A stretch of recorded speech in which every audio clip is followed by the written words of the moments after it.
వీక్షకులందరికీ నమస్కారం. మే నెలలో తులారాశి వారికి ఏ విధమైనటువంటి ఫలితాలు కలగబోతూ ఉన్నాయో ఈ వీడియో ద్వారా తెలుసుకుందాం. ముఖ్యంగా ఈ మాసంలో ఏ గ్రహాలు ఈ రాశి వారికి అనుకూలంగా ఉన్నాయి, ఏ గ్రహాలు ప్రతికూలంగా ఉన్నాయి, ప్రతికూలంగా ఉన్నటువంటి గ్రహాలని అనుకూలంగా మార్చుకోవడానికి ఏ విధమైనటువంటి పరిహారాలని పాటించాలి అనేటువంటి అనేక విషయాల గురించి తెలుసుకుందాం. ముఖ్యంగా మే నెల 1వ తారీఖుతోటి వీరికి ఉండేటువంటి అనగా తులారాశి వారికి ఉండేటువంటి గురుబలం అనేటువంటిది తగ్గుతూ ఉన్నది. అంతేకాక ఈ మే నెలలోనే తులారాశి వారికి అష్టమ స్థానమైనటువంటి వృషభ రాశి యందు దాదాపుగా 4 నుండి 5 గ్రహాలు కలవబోతూ ఉన్నాయి.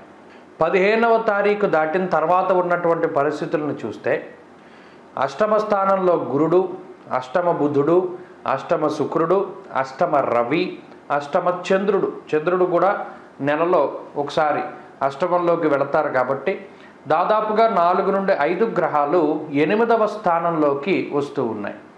అయితే 8వ స్థానంలోకి ఇన్ని గ్రహాలు కూడుతూ ఉండడం అనేటువంటిది అంత మంచిది కాదు. అయితే పేరుకు తగ్గట్టుగానే త్రాసు, తులారాశి అంటేనే తక్కిట కదా.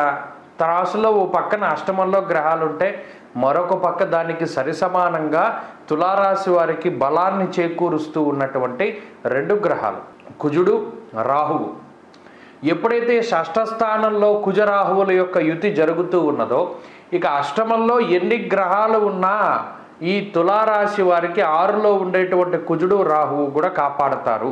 అందులో ఏమాత్రం సందేహం లేదు. ఈ 2 గ్రహాల బలం మీద అసలు ఈ మాసం ఏంటి సంవత్సరం అయినా కూడా వెళ్ళిపోవచ్చు, అంత గొప్ప గ్రహస్థితి అది. కుజుడు, రాహువు కలిసి 6వ స్థానంలో ఉండడం.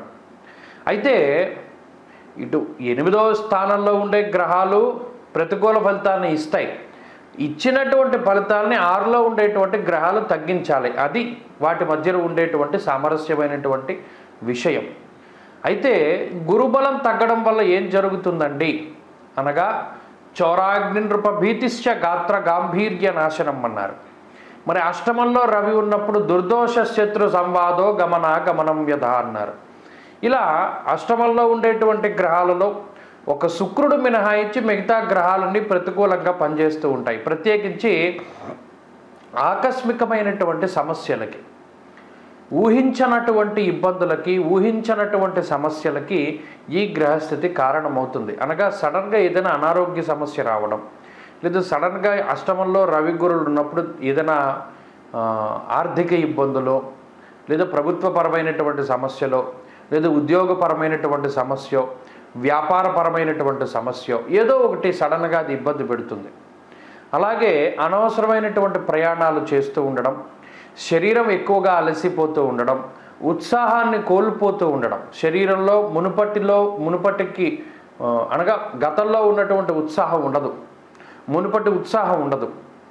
శరీరం ఎప్పుడు నీరసంతో, ఎప్పుడు బద్ధకంగా, ఎప్పుడు ఎక్కడైనా పడుకుందామా లేకపోతే కొంత రెస్ట్ తీసుకుందామా అనేటువంటి విధంగానే ఉంటుంది తప్పితే అంత శారీరకమైనటువంటి పటుత్వం అనేటువంటిది ఉండదు. అలాగే ఆకస్మికంగా కోపం, ఎప్పుడూ లేనటువంటి విధంగా ఇతరుల మీద ఎక్కువ కోప్పడుతూ ఉంటారు. అనుకున్నటువంటి పనులు అనుకున్న సమయానికి అవ్వకపోతే ఫ్రస్ట్రేట్ అయిపోతూ ఉంటారు. అవి అవ్వడానికి మీరు ఏదైనా ప్రయత్నం చేశారా, ఒక క్రమబద్ధమైనటువంటి ప్రణాళికను అవలంబించారా అంటే అటువంటి వాటికి కూడా ఈ గ్రహస్థితి అవకాశాన్ని ఇవ్వదు. ఏదైనా సరే ఈ గ్రహస్థితి ఇంత ప్రతికూలంగా పనిచేస్తూ ఉన్నా కూడా 6వ స్థానంలో కుజరాహువులు ఉండడం అనేటువంటిది చాలా యోగం. ఎందువల్ల అంటే ఇప్పుడు మనం చెప్పుకున్నటువంటి చెడు ఫలితాలు అన్నిటి నుండి ఈ 2 గ్రహాలు కాపాడుతాయి. మొట్టమొదటిగా ఆర్థిక ఇబ్బందులు ఏమైనా అకస్మాత్తుగా వస్తే మీకు అప్పటికప్పుడు ధనం మీ చేతికి అందేటువంటి విధంగా ఈ కుజరాహువులు అవకాశాన్ని ఇస్తారు. అంటే ఎంత ఆర్థికంగా మీకు ఇబ్బందులు వచ్చినా కూడా అక్కడ ఆ డబ్బు సమయానుకూలంగా మీ చేతికి వారు అందిస్తారు, అంత సపోర్ట్ని ఇస్తారు. అలాగే అనారోగ్య సమస్యలు ఎన్ని వెంటాడుతూ ఉన్నా అనారోగ్య సమస్యను అనుభవించవలసిందే అష్టమంలో ఉండే గ్రహస్థితి వల్ల. కానీ త్వరితగతిన మీరు వాటి నుండి బయటపడేటువంటి విధంగా కుజరాహువులు ప్రోత్సహిస్తారు. అంతేకాక ఎక్కడైనా అప్పు చేసినా అప్పు తీర్చేటువంటి విధంగా కుజరాహువులు ఉండడం. అలాగే శత్రువుల బారి నుండి కుజరాహువులు కాపాడుతూ ఉండడం, ఇలా ఈ అష్టమంలో ఉన్నటువంటి గ్రహ సంపత్తి యొక్క ప్రతి చిన్న వ్యతిరేకమైనటువంటి సమస్య నుండి కుజుడు రాహువు ఎల్లవేళలా ఈ మాసం మొత్తము కూడా మీకు రక్షణ కల్పిస్తూ ఉంటారు. కాబట్టి ఇది అందుకనే తులారాశి అంటే ఇక్కడ ఈ రెండు పరంగా బ్యాలెన్స్ అయింది. ప్రత్యేకించి ఉద్యోగంలో ఒడిదుడుకులు కనబడుతూ ఉన్నాయి, ఉద్యోగరీత్యా కొంత ఒత్తిడి కనబడుతూ ఉన్నది.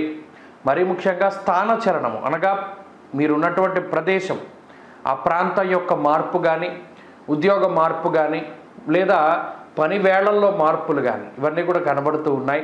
అయినప్పటికీ ఒత్తిడిని అధిగమించగలుగుతారు, చక్కగా ముందుకు సాగగలుగుతారు. అలాగే వ్యాపారపరంగా ఉండేటువంటి పరిస్థితులు అవి కొంత ఇబ్బందికరంగా ఉన్నా కూడా వ్యాపార లాభానికి అవకాశం ఉంటుంది. కష్టపడి పనిచేస్తూ ఉంటారు, ఎప్పుడూ కూడా స్వశక్తిని నమ్ముకొని ముందుకు వెళుతూ ఉంటారు, ఎవరిని నమ్ముకోరు. ప్రత్యేకించి భాగస్వామ్య వ్యాపారాలను కూడా వదిలిపెట్టి సొంతంగా వ్యాపారం చేసేటువంటి పరిస్థితులకి ఈ గ్రహస్థితి కారణమవుతుంది. అలాగే ఈ గ్రహస్థితి వల్ల వచ్చేటువంటి మరొక సమస్య ఏంటి అంటే బరువు పెరుగుతూ ఉండడం, ఊబకాయము, ఒబేసిటీ వల్ల వచ్చేటువంటి సమస్యలు, వ్యాయామం చేయనివ్వకుండా ఎప్పటికప్పుడు ఈ గ్రహస్థితి అడ్డుపడుతూ ఉండడం, శరీరంలో కొన్ని మార్పులు రావడం, బరువు పెరుగుతూ ఉండడం లాంటి అంశాలను కూడా తులారాశి వారిలో చూడవచ్చును. అలాగే కొంత మతిమరుపు వస్తూ ఉంటుంది, అనగా ముఖ్యమైనటువంటి వస్తువులు ఎక్కడైనా పెట్టి మర్చిపోతూ ఉంటారు. ఒక ఫోన్ ఎక్కడైనా పెట్టి మర్చిపోవడం, బండి తాళాలు, కారు తాళాలు, ఇంటి తాళాలు ఇవి ఎక్కడైనా పెట్టి మర్చిపోతూ ఉండడం, వాటి గురించి వెతుక్కుంటూ ఉండడం ఇత్యాదివన్నీ కూడా ఈ మాసంలో కనబడతాయి. ఇక చదువుకునేటువంటి వారికి ఈ గ్రహస్థితి మిశ్రమంగా ఉంటుంది. ఏకాగ్రతకి సంబంధించినటువంటి విషయాల పట్ల జాగ్రత్త అవసరం. స్త్రీలకి కూడా ఇదే రకమైనటువంటి ఫలితాలు అన్వయం అవుతూ ఉంటాయి.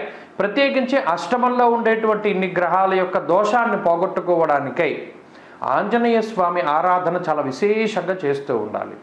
ప్రత్యేకించి ఆంజనేయ అనుగ్రహాన్ని గనక పొందగలిగితే సమస్త దేవతల యొక్క అనుగ్రహాన్ని కూడా పొందినట్టే. అందువల్ల శ్రీరామరక్షా స్తోత్రాన్ని పారాయణ చేయడం, హనుమాన్ చాలీసాన్ని పఠిస్తూ ఉండడం, అలాగే మరీ ముఖ్యంగా గురువారం నాడు దక్షిణామూర్తి యొక్క దేవాలయానికి వెళ్ళి దక్షిణామూర్తి స్తోత్రాన్ని పారాయణ చేసి దీపారాధన చేయడం ఇత్యాది అంశాలన్నీ కూడా చాలా మంచి సత్ఫలితాలని ఇస్తాయి.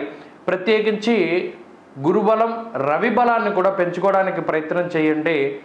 ఆదిత్య హృదయ స్తోత్ర పారాయణ చేస్తూ ఉండండి. ఈ మాసంలో ఏ విధమైనటువంటి నిర్ణయాలను తీసుకునేటప్పుడైనా చాలా జాగ్రత్తగా వ్యవహరించండి, మంచి ఫలితాలు సంప్రాప్తమవుతాయి.